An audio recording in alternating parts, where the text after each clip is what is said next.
Glasbeni poudarki današnjega dne.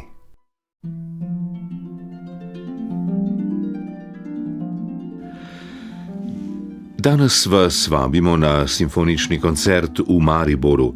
Drevi ob 19:30 se bo v dvorani Union začel koncert cikla Tutti Akademije za glasbo Univerze v Ljubljani. Kot vsako leto bo koncert solistov Akademije za glasbo spremljal Simfonični orkester Slovenskega narodnega gledališča Maribor. Tokrat ga bo vodil dirigent Iztok Kocen. Kot solistke z orkestrom bodo nastopile 3 študentke.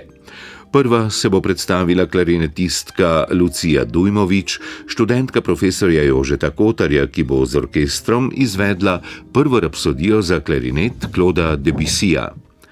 Za njo bo nastopila violinistka Marija Terezija Kolman, študentka profesorja Vasilija Melnikova. Z orkestrom bo izvedla koncert za violino in orkester v D-duru opus 35 Petra Iljiča Čajkovskega.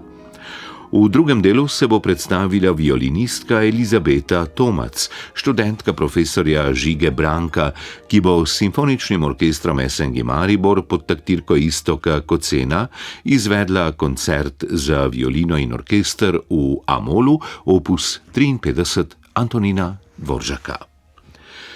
Zdaj pa, dragi poslušalci, vabljeni k poslušanju drugega dela glasbene jutranice.